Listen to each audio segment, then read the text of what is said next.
So my history with Sam Ash goes deep. The actual guitar, I'll preface this, when we did Rebel Yell, I was living in the basement of my parents' house in Key Gardens, Queens. And I owned one guitar that Billy Idol got me from a record advance.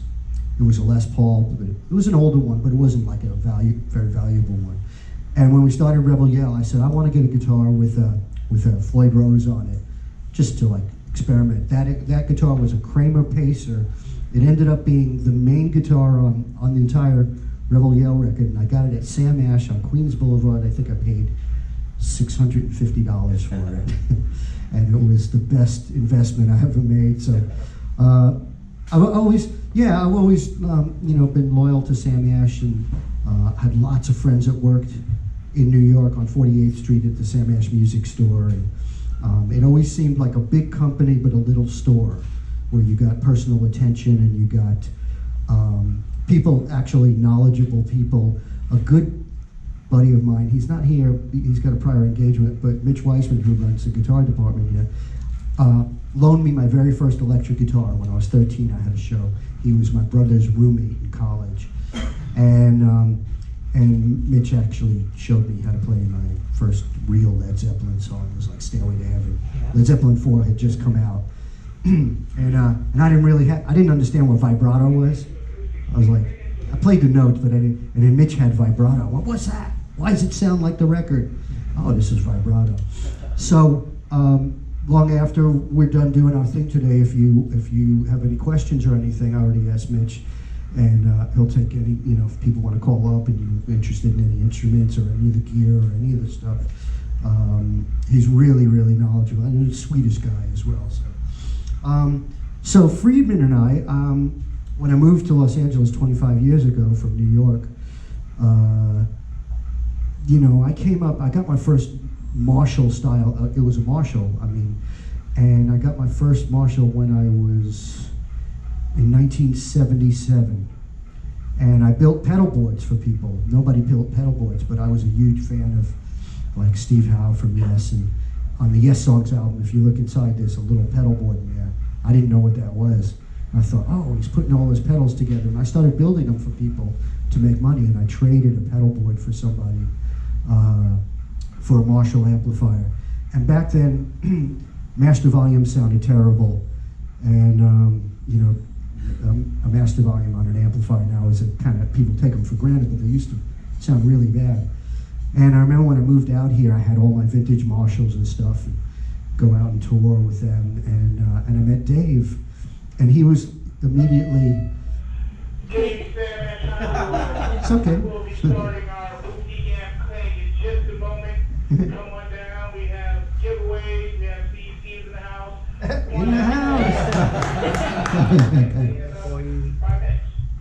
So Dave, I immediately kind of related to him because we both came from that. There's that thing in your ear of all those classic rock records, which are, I didn't understand how they got those guitar sounds on records like Led Zeppelin and Deep Purple, and lo and behold, found out that these guitar players were using booster pedals and having master volumes done, and I had one particular amp that I had recorded a lot of Billy Idol stuff and Top Gun and Michael Jackson, and kind of said to Dave, yeah, wouldn't it be great if we could like design something, or he could design something that had the best of that old amp as a Plexi Marshall, but also had the modern things of more gain available if you wanted it. Eventually we put a clean channel in it, and Dave was the first amp designer that I had played through any of his gear that the master volume, as your guitar got lower, still sounded exactly the same way as it did on, full blown. So, he's a Detroit guy, he's a hard worker, and he's just like got that ethic of old school rock and roll with using modern technology. I was just like, I'd be a kid in the candy store, he'd put together my rack system, and he does all my gear, and I call him at crazy hours if I have a problem on the road, and he flies out and bitches and hates me sometimes, but So hence he came out with the SS model Friedman amp, and that's what I'll demo first for you. It's very simple what I have here.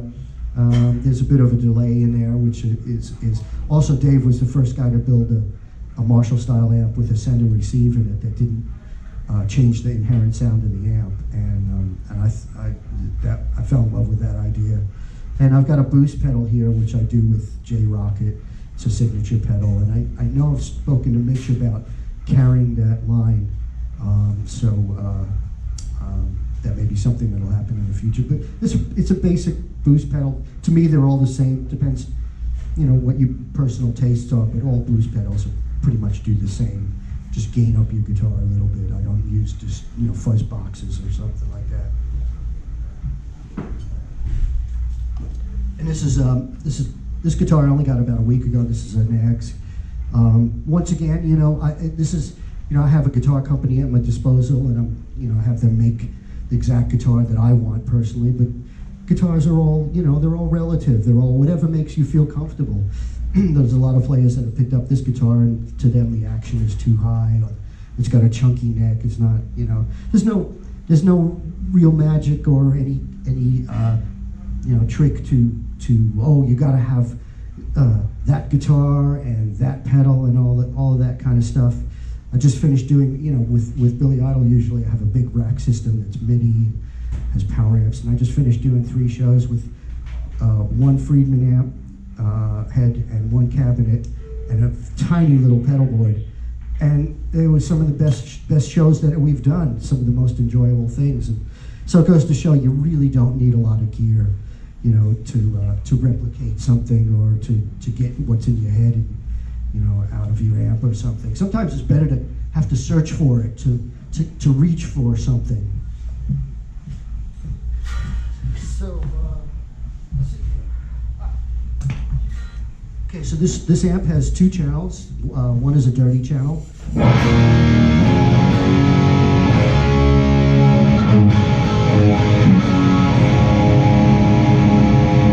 To me, that's just an ungodly guitar sound at that volume. I mean, and I will tell you that amp kills on stage. It can get blisteringly loud if you need it, and it stays consistent throughout its whole volume range and all of the free.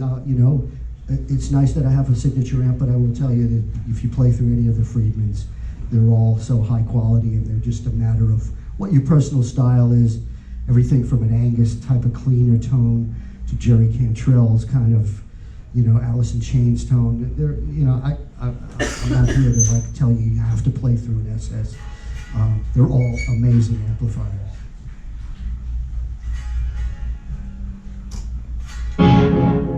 So that has a little bit of delay, very inexpensive little T-suit delay.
So that's the kind of cleaned up classic rock.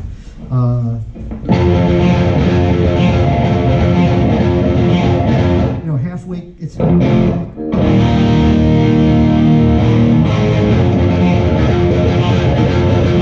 love the fact that you can get all those kind of classic sounds out of this amp. You know, pretty much anything that I hear in my head as a reference point, I can dial it in on this amp, and I've never run into a situation where I've been recording with it where I've gone, wish I had such and such amp or something. It's really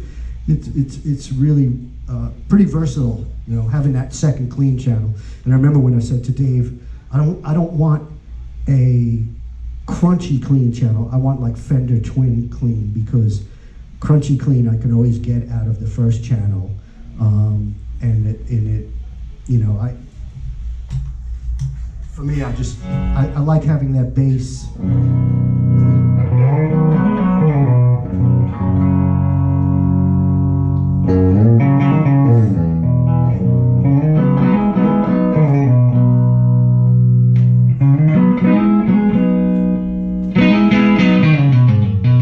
All I did is this guitar is a coil tap, and so I went from humbucker to.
Pretty cool that you can go from that sound to that in like the press of a button. So yeah, that's basically, I don't know. So we start going through showing them what these other ones do. Absolutely, yeah. You know, the next generation, our newest one, is the BE 50 Deluxe. And again, we were talking about this earlier, the thing can do anything. Dave has said it's his favorite amp that he's made so far. It's basically, are you guys familiar with the Bucks and Betty? It's got the Bucks and Betty clean channel in it, and then it has pretty much a regular BE on the second channel. The third channel is a slightly modified HBE channel. It's 50 watts, you can switch it in the back down to 25. I think yours and that one both have line outs as well, so you can record direct with them and things like that. But let's plug into the BE50, see what that sounds like. We're going to work our way down to this little guy. This is the BE. Actually, is the amp that I have in my home studio now, because I needed something that had not quite the volume, but also as much versatility as possible.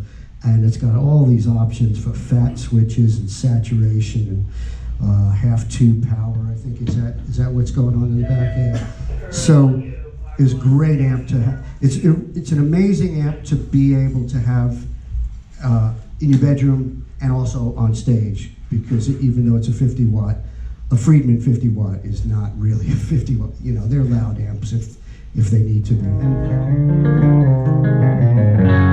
So the clean channel has basic EQ controls, and then it has a bright, so 3-position bright switch. So let's check all that out.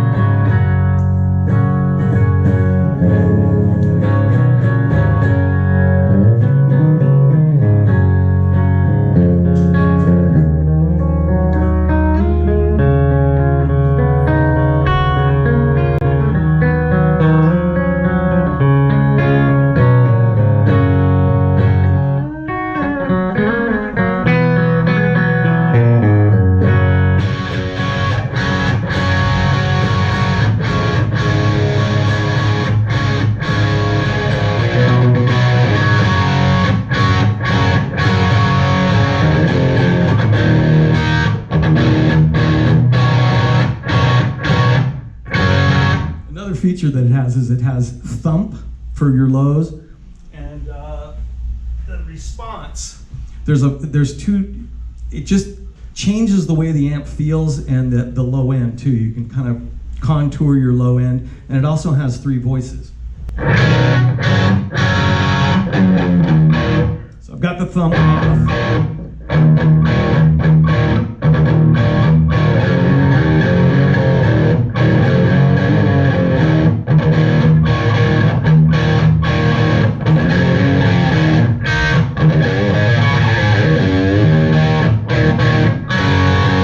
Very sculptable.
Does anything you need it to do.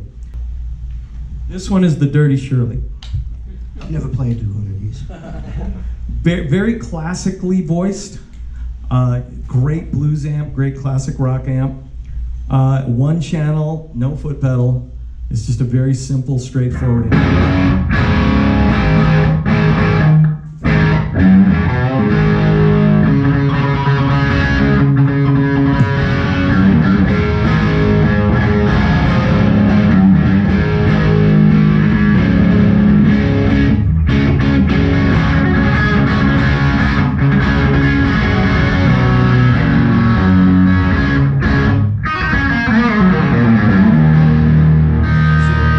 Back off on your guitar volume, it just cleans up beautifully.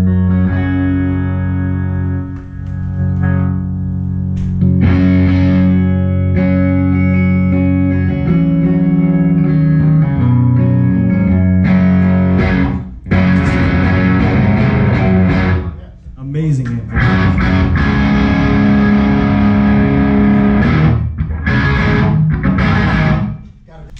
It's an amazing little thing.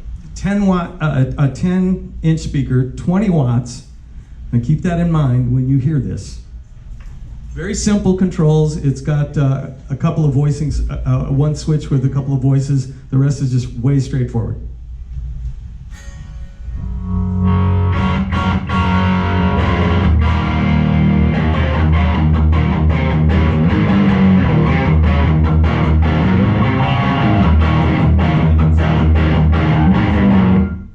Another voice.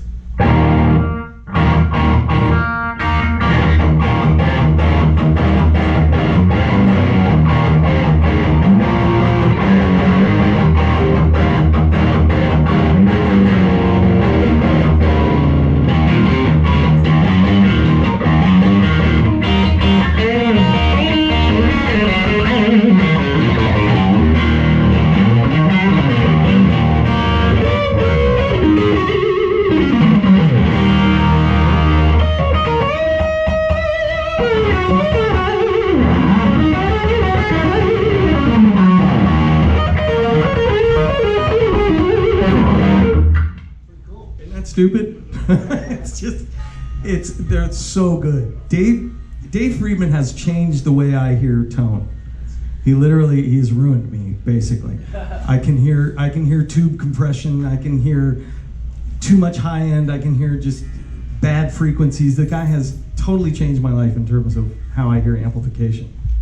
Well, it used to be the thing was always like, you get a guitar and you save up and you spend for a good guitar, and you know it's a good guitar, and then you get an amplifier and it never sounds like what you hear on the record, and you're like, oh well. And then your friends go, oh yeah, well they're mastering it, EQ and all this. It's none of that stuff. Usually producers, when a band comes in, if the guitar player doesn't already have a great amplifier, the producer will say, use my amplifier, because he knows how it records and all this kind of stuff. Dave Friedman's amps sound like a record when you play through them. That's the only way that I can describe it. They really do. And then if you put, it starts at the source. If you put a microphone in front of it and it doesn't sound like what you hear in your head, you're chasing it the whole time.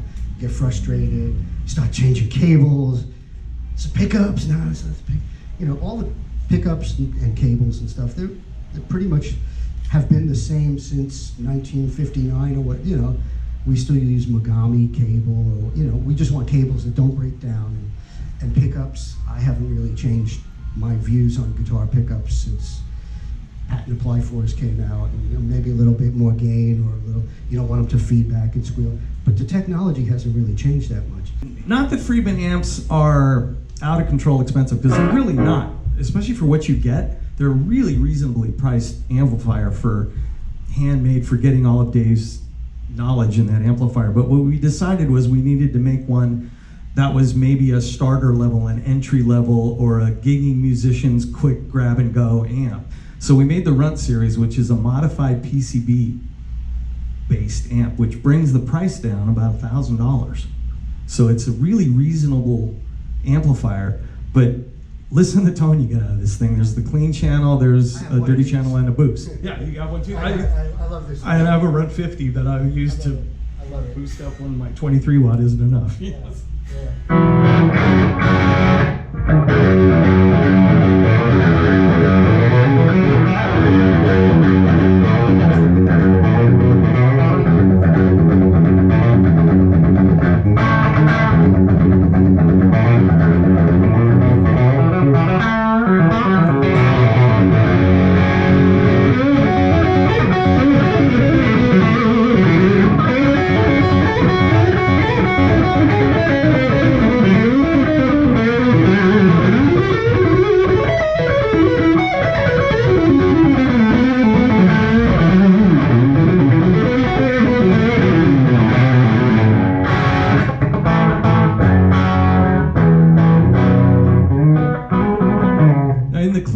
Listen to the, again, I'm hearing tube compression.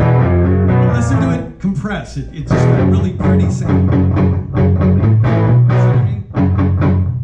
You hear it attack and then it kind of folds. Yeah, it's gorgeous.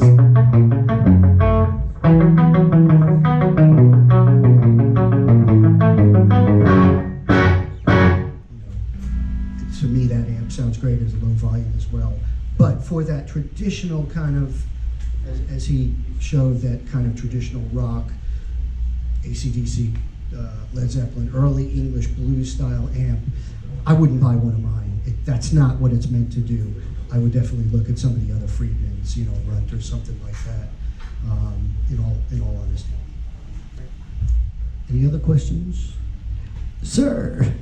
Yes. How long have you been playing? How many years? Oh my God. Whoa. It's just like a couple weeks ago. I wish. Wow. Well, I got a guitar in my hands when I was 7.5. I wasn't really playing at that point, but by the time I was 8, I was taking lessons. I'm 59 now, so you do the fucking math on that. It's been the best thing, to have the guitar in my life is just, it's great. And I have friends of mine who, are surgeons, doctors, and lawyers, and they picked up the guitar, but they didn't pursue it professionally, and they still love playing guitar. So it's not, we sell a lot of these guitars to people that, just want to, have a great guitar and their family hand it down to their kid or whatever. But I think it's great, and I'm really supportive of. What's the website? This is Nag's guitar. Yeah, Nag's guitar. But, you know, I think it's been proven that, you know, kids, you know, school, even, you know, grade school kids having guitar curriculum, you know, or music curriculum, you know, helps them with behavior and helps them with concentration and stuff. It's not just about wanting to be a, you know, rock guitar player or something, but I think it's important, you know, for, you know, when I picked up the guitar at that age, it's like I found my best friend, you know, so I've never, you know, it's always been a great thing in my life playing guitar. Next, yeah. Can you play maybe some of your favorite parts from Billy Idol and from the Memory Crash record? Maybe not the ones that are the biggest hits, but the ones that you like the most or that you enjoyed. I like the ones that are the biggest hits. I like getting in the car and hearing myself. Yeah. It's a great feeling. Okay. Yeah, sure. I'll show you a couple of things.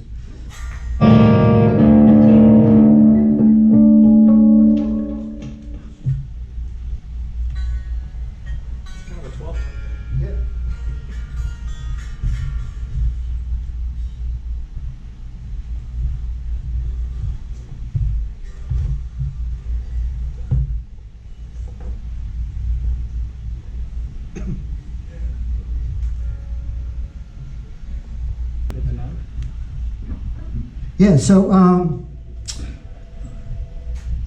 what can I show you? I can show you how to play Rebel Yell, the intro on that. All right. So it's a two. I actually got the technique from folk guitar players. There was a guy that I really loved named Leo Kotke, who was an incredible, primarily a 12-string player. But a lot of these kind of folk people were really popular when I was a little kid. So when I got my first guitar, 7½, I didn't get an electric guitar until I was 13. So that whole time was spent playing or learning, you know, James Taylor and Joni Mitchell, Crosby, Stills and Nash. And, you know, it just gave me a great kind of foundation. I didn't get an electric guitar because we really couldn't afford one in my family. That's the only reason I wanted one. But so I carried over some of those folk things with me, and Rebel Yell. We had already recorded the song from beginning to end, and our producer, Billy Idol's producer, Keith Forsey, always wanted me to put something at the front of the song so that it didn't just start with a full groove. He used to say, let him know the cavalry's coming. So, like in White Wedding, that was put on afterwards. That was the song actually started with, you know, like that, and we just went, oh, we need something to let, when you hear it on the radio, this sound happens, and you go, oh, wow, it's Billy Idol, whatever. So I did the same thing with Rebel Yell, and it's a two-part thing. It's the top part is it's a B minor ninth. So the top is just with a.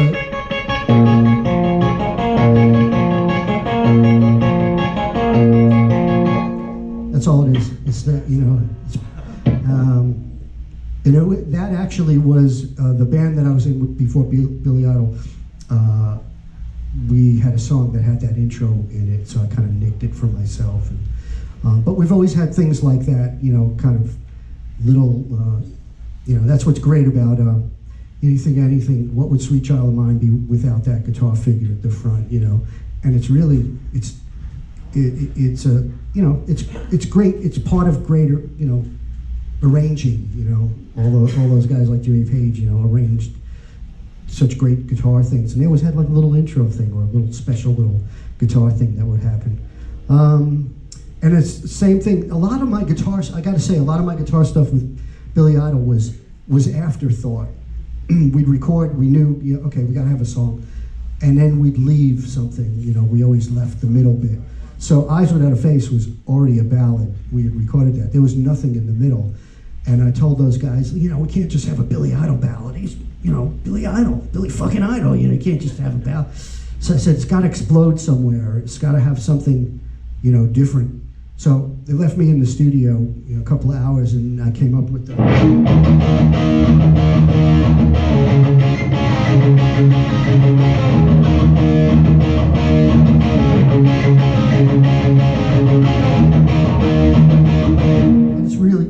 simple stuff, but it's like it worked really well. And then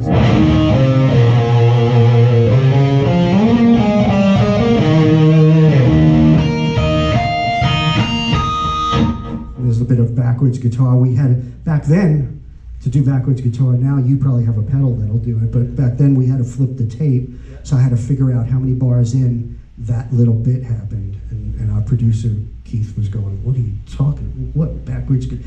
Like Jimi Hendrix, backwards guitar. Fuck, I don't know. Our producer would always say, I don't know about guitars, I leave it. That was what's great about those records, those classic Billy Idol records were all done by myself, Billy, and Keith Forsey, our producer. And we all knew what our strengths were. Keith was a great producer, great visionary, kind of great at working with, taking two guys who were very different musically.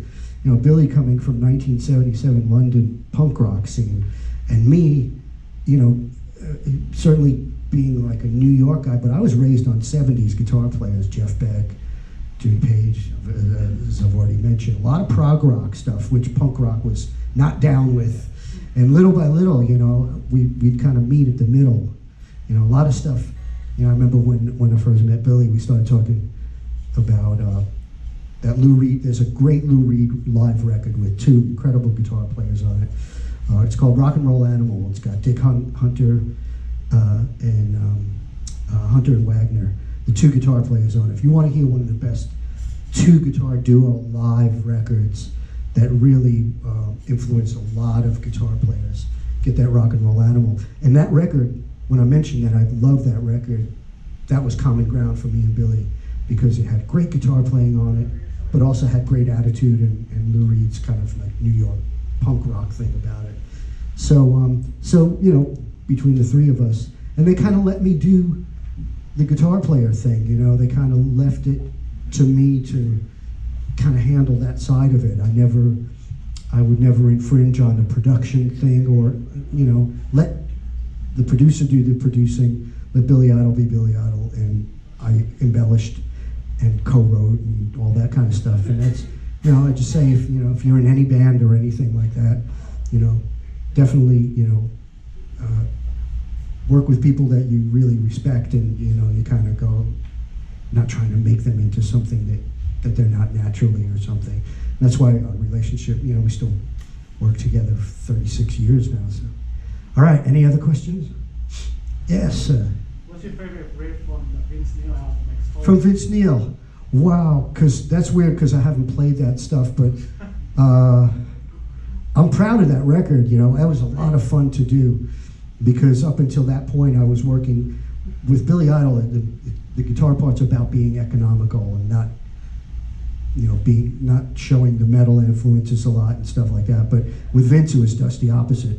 You know, I'd work up a solo that'd be like 8 bars because that's what I was used to. And they'd go take 32 bars. But what's the one?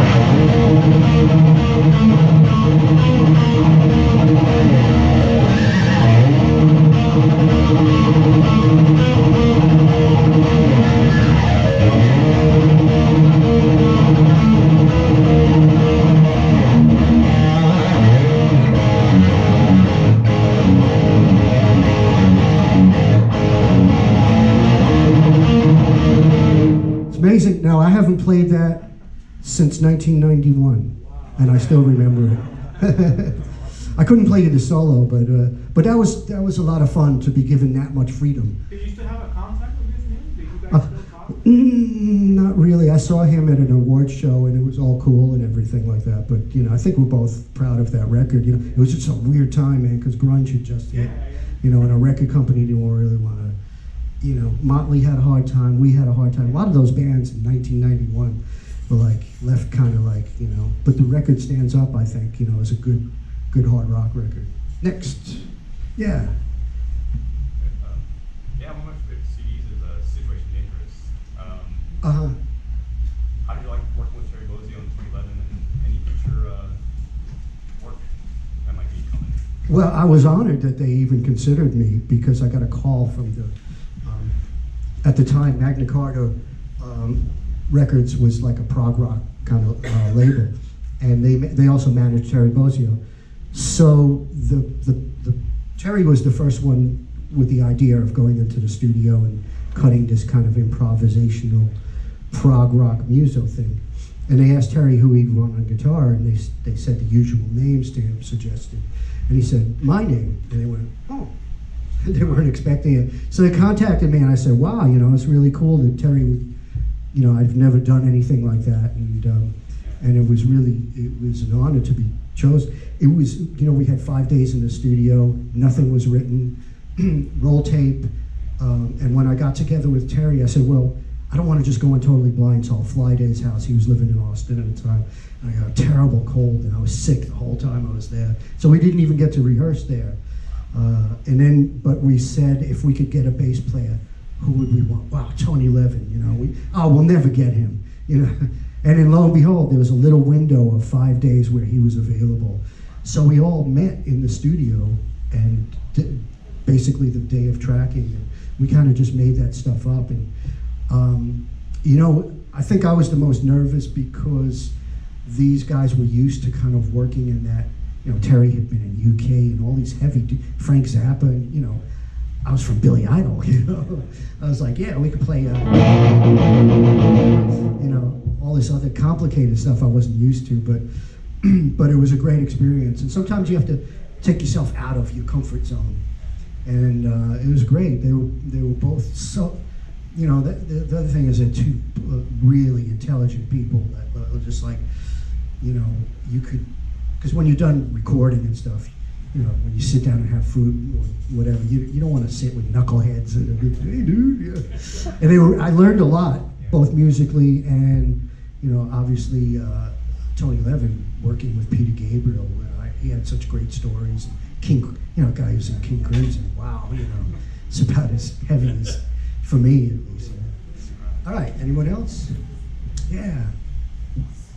What moment made you like move?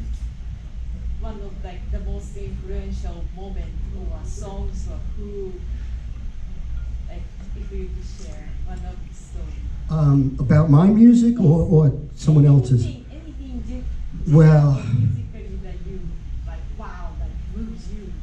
the first real concert I went to was Emerson, Lake and Palmer, and it was at their height, and it was, you know, Madison Square Garden, 20,000 people there to see three guys who were like just the best on their instruments, and it was really entertaining. It was in quad and great. At that point, bands really didn't have this great sound and lights, and they were the first to really do it on a big level. And I went, wow, you can really. I had the same feeling when I saw them as when I saw Paco de Lucia, the flamenco guitar player. And I saw him at the Wiltern Theater, which is like 3,000, and it's like, wow, you can really move people emotionally, and you can entertain them and not bore them with being creative, you know, not just, you know, all my other friends when I was growing up, they loved Kiss, you know, and nothing, I know a lot of people were influenced by them, but it was never my thing, you know. I always, you know, I appreciate the big spectacle and everything, but I love when you go see a musician that's so good, and you go, wow, you know, and they can move you emotionally, and that was like that's what I always kind of look for in bands, you know, and like the heart, you know. So that was a big moment for me, seeing them play and going, wow, you could really do this on a big level.